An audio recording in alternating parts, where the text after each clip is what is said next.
गणतंत्र दिवस हम क्यों मनाते हैं? हम 26 जनवरी क्यों मनाते हैं? 26 जनवरी को क्या हुआ था? गणतंत्र का मतलब क्या होता है? आखिर ऐसा क्या हुआ था 26 जनवरी को जो हर साल पूरा भारत एक बहुत बड़े त्योहार की तरह गणतंत्र दिवस मनाता है? हम कहने के लिए कहते हैं कि हम सच्चे देशभक्त हैं, लेकिन हकीकत यह है कि जो हमारे देश का संविधान है उसकी छोटी से छोटी बात भी हमें पता नहीं। जो संविधान हमें पूरी आजादी देता है कहीं भी घूमने का, खाने का, रहने का, अपने इच्छा अनुसार धर्म परिवर्तन करने का, उसकी छोटी से छोटी बात भी हमें पता होनी चाहिए। 26 जनवरी हो या 15 अगस्त, उनमें झंडा फहरा देने से हम देशभक्त नहीं हो जाएंगे। हमारे देश के बारे में, हमारे संविधान के बारे में हमें पता होना चाहिए कि आखिर हमारा संविधान क्या रहा है, हमारा संविधान कैसे बना, क्यों बना। कुछ बातें ऐसी हैं जैसे संविधान का अर्थ क्या है, संविधान को कहाँ रखा गया है, संविधान में कितने शब्द हैं, संविधान के रचयिता कौन है, संविधान को बनाने में कितने आदमी शामिल थे, भारत का सबसे पहला संविधान कौन सा था, संविधान की पुस्तक कहाँ है, संविधान में कुल कितनी भाषाएं हैं, संविधान का दूसरा नाम क्या है, संविधान का जनक किसे माना जाता है, क्या डॉक्टर भीमराव अंबेडकर साहब ने संविधान को लिखा था? अगर उसने नहीं लिखा था तो फिर संविधान को किसने लिखा था? हमारा संविधान कहाँ से लिया गया है? हमारा संविधान हाथ से लिखने वाला कौन है? प्रेम बिहारी नारायण राजदादा कौन थे? और सबसे अहम बात कि संविधान का बाप किसे कहा जाता है? संविधान में किसकी फोटो है? भारतीय संविधान में कुल कितने पन्ने हैं? तो आइए इन सब के बारे में एक एक करके जानते हैं।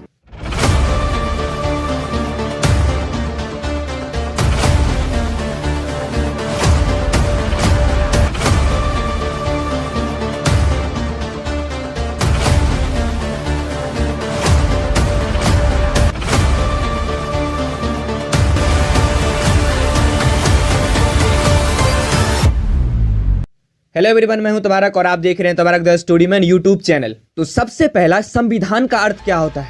संविधान दो शब्दों से मिलकर बना है। पहला सम और विधान। सम मतलब होता है बराबर और विधान मतलब कानून और नियम, मतलब भारत में रहने वाले सभी व्यक्तियों के लिए भारतीय कानून सबके लिए बराबर है। दूसरा सवाल है कि संविधान को कहाँ रखा गया है? भारत के संविधान को संसद भवन के पुस्तकालय में नाइट्रोजन गैस के खास चैम्बर में रखा गया है। ये चैम्बर खास करके संविधान की किताब को रखने के लिए वैज्ञानिकों द्वारा बनाया गया है, ताकि संविधान को नमी, तापमान और कीटों से बचाया जा सके। संविधान की किताब को रखने के लिए एक लकड़ी का बॉक्स बनाया गया है और उस लकड़ी के बॉक्स में तांबे की प्लेट लगाई गई है। और हमारे भारत के संविधान को खास मौके पर ही बाहर निकाला जाता है, एक गणतंत्र दिवस और दूसरा स्वतंत्रता दिवस। और संविधान की पहली कॉपी उत्तराखंड के देहरादून में छपी थी। तो तीसरा सवाल यह है कि संविधान के रचयिता कौन है? भारतीय संविधान का रचयिता डॉक्टर भीमराव अंबेडकर साहब को माना जाता है और उन्हें भारतीय संविधान का जनक भी कहा जाता है। संविधान सभा में 26 नवंबर 1949 को संविधान अपनाया गया और ये 26 जनवरी 1950 को अपनाया गया। और चौथा सवाल यह है कि संविधान में कुल कितने शब्द हैं? भारतीय संविधान में अंग्रेजी संस्करण के 1,17,369 शब्द हैं। और पांचवा सवाल यह है कि संविधान के अनुसार हिंदू कौन थे? भारतीय संविधान के अनुसार हिंदू उन लोगों के लिए इस्तेमाल किया गया है जो हिंदू धर्म से बिलोंग करते थे, जैन धर्म से बिलोंग करते थे और पारसी धर्म से बिलोंग करते थे। और सवाल नंबर यह है कि भारत का पहला संविधान कौन सा था? भारत का पहला संविधान भारत सरकार अधिनियम 1935 को माना जाता है। और सातवां सबसे अहम सवाल यह है जो सबके लिए जानना बहुत जरूरी है कि भारत के संविधान को बनाने में कितने लोग शामिल थे? भारतीय संविधान सभा में कुल 389 मेंबर थे और विभाजन के बाद ये घटकर 299 हो गई। और आठवां सवाल कि भारत का संविधान कहाँ रखा गया है? 76 साल पहले भारत का संविधान तैयार हुआ था। इस संविधान की मूल प्रति ग्वालियर के सेंट्रल लाइब्रेरी में रखी गई है। और नौवां सवाल यह है कि संविधान में कुल कितनी भाषाओं को रखा गया है? भारतीय संविधान की 8वीं अनुसूची में 22 भाषाओं को शामिल किया गया है। असमिया, उड़ीसा, कन्नड़, उर्दू, कश्मीरी, कोंकणी, गुजराती, डोगरी, तमिल, तेलुगु, नेपाली, पंजाबी, बंगाली, बोडो, मणिपुरी, मराठी, मलयालम, मैथिली, संथाली, संस्कृत, हिंदी और सिंधी। संविधान में सबसे पहले 14 भाषाओं को मान्यता दी गई थी, बाद में 8 भाषाओं को और इसमें शामिल किया गया। तो इस तरह से भारतीय संविधान की 8वीं अनुसूची में टोटल 22 भाषाओं को शामिल किया गया है। सिंधी भाषा को 21 कॉन्स्टिट्यूशनल अमेंडमेंट एक्ट 1967 में जोड़ा गया था। कोंकणी, मणिपुरी और नेपाली भाषा को 71 कॉन्स्टिट्यूशनल अमेंडमेंट एक्ट 1992 में जोड़ा गया। बोरो, डोगरी, मैथिली और संथाली भाषा को 92 कॉन्स्टिट्यूशनल अमेंडमेंट एक्ट 2003 में जोड़ा गया। और 10वां सवाल, संविधान का दूसरा नाम क्या है? हकीकत में बात यह है कि संविधान का कोई दूसरा नाम है ही नहीं। संविधान को प्यार से लोग इंडिया कहकर पुकारते हैं। और 11वां सवाल, भारत का जनक किसे माना जाता है? राजा राम मोहन राय को आधुनिक भारत का जनक माना जाता है। वे ब्रह्म समाज के संस्थापक भी हैं और सामाजिक सुधार आंदोलन के प्रणेता राजा राम मोहन राय को ही माना जाता है और वो हैं। और 12वां सवाल और सबसे इम्पोर्टेंट सवाल कि क्या डॉक्टर भीमराव अंबेडकर साहब ने संविधान को लिखा था? तो इसका जवाब ये है कि नहीं, डॉक्टर भीमराव अंबेडकर साहब ने संविधान नहीं लिखा था। हालांकि वो संविधान सभा के ड्राफ्टिंग कमेटी के अध्यक्ष थे और संविधान के निर्माण में उनका अहम योगदान था, लेकिन डॉक्टर भीमराव अंबेडकर साहब ने संविधान नहीं लिखा था। तो 13वां सवाल यह है कि संविधान को किसने लिखा? भारतीय संविधान को लिखने में कई लोगों का योगदान रहा है। जैसा कि मैंने बताया कि डॉक्टर भीमराव अंबेडकर संविधान सभा की ड्राफ्टिंग कमेटी के अध्यक्ष थे, इसलिए उन्हें संविधान का निर्माता माना जाता है। प्रेम बिहारी नारायण राजदादा ने संविधान की मूल कॉपी अंग्रेजी में अपने हाथ से लिखी है। तो संविधान को अंग्रेजी में लिखने वाले कोई और नहीं, प्रेम बिहारी नारायण राजदादा हैं। और संविधान की हिंदी कॉपी वसंत वैद्य कृष्ण ने लिखा है। और संविधान का कवर पेज और उसके हर पन्ने को सजाने वाले व्यक्ति का नाम है शांति निकेतन साहब। और सुरेंद्र नाथ मुखर्जी संविधान सभा के मूल प्रारूपकार थे। और 14वां सवाल कि संविधान को कहां से लिया गया है? भारतीय संविधान को बनाने के लिए दुनिया के कई देशों के संविधानों का अध्ययन किया गया है और भारतीय संविधान को बनाने में जो टॉप 3 कंट्री अपना मुख्य भूमिका निभाती है, पहले अमेरिका, दूसरा रूस और तीसरा ब्रिटेन।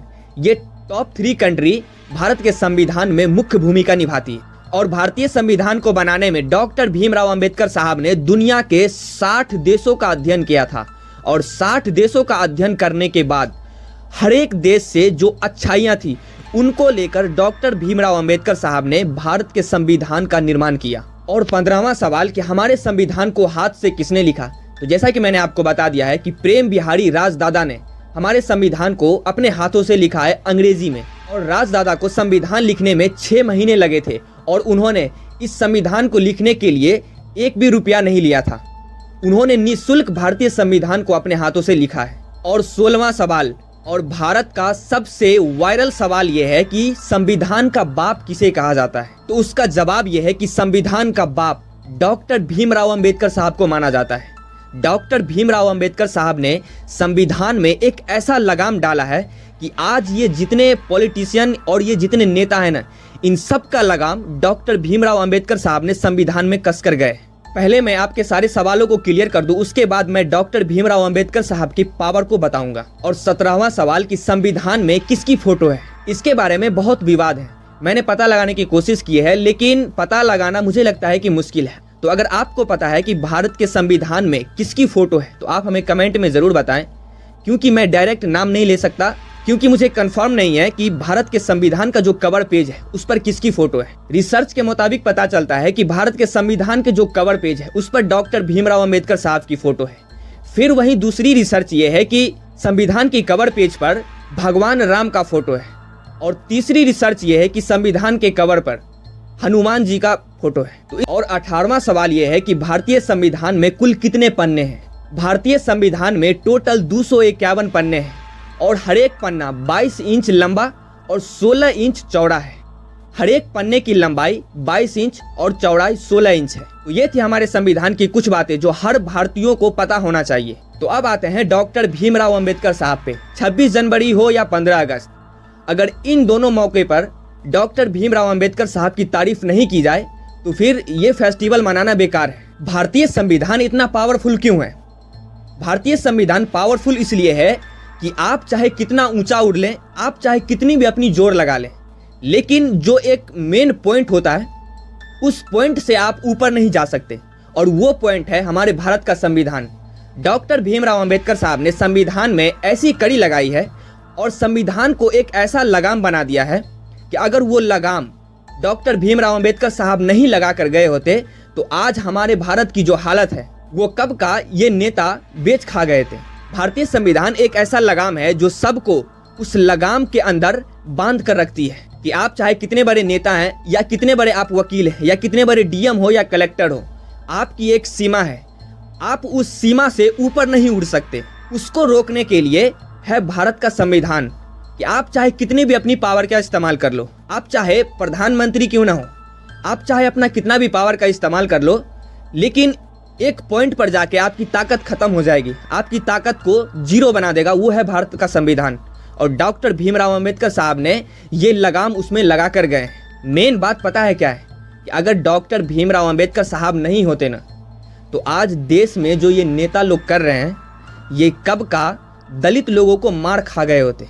ये डॉक्टर भीमराव अंबेडकर साहब का बहुत बड़ा एहसान है कि इन सब का लगाम उन्होंने संविधान में रख कर गए। तो उम्मीद है कि ये बात आपको समझ में आएगी और आप अपनी 26 जनवरी में डॉक्टर भीमराव अंबेडकर साहब को दिल से एक बार जरूर सलाम करें, क्योंकि आप अगर अपनी हक की आवाज़ उठा पा रहे हैं, आप किसी डीएम के सामने बेधड़क बोल पा रहे हैं और आपको वो कुछ भी नहीं कर पा रहा है, आप बड़े से बड़े नेता के सामने बोल पा रहे हैं और वो आपका कुछ नहीं बिगाड़ पा रहा है, तो ये श्रेय डॉक्टर भीमराव अंबेडकर साहब को जाता है।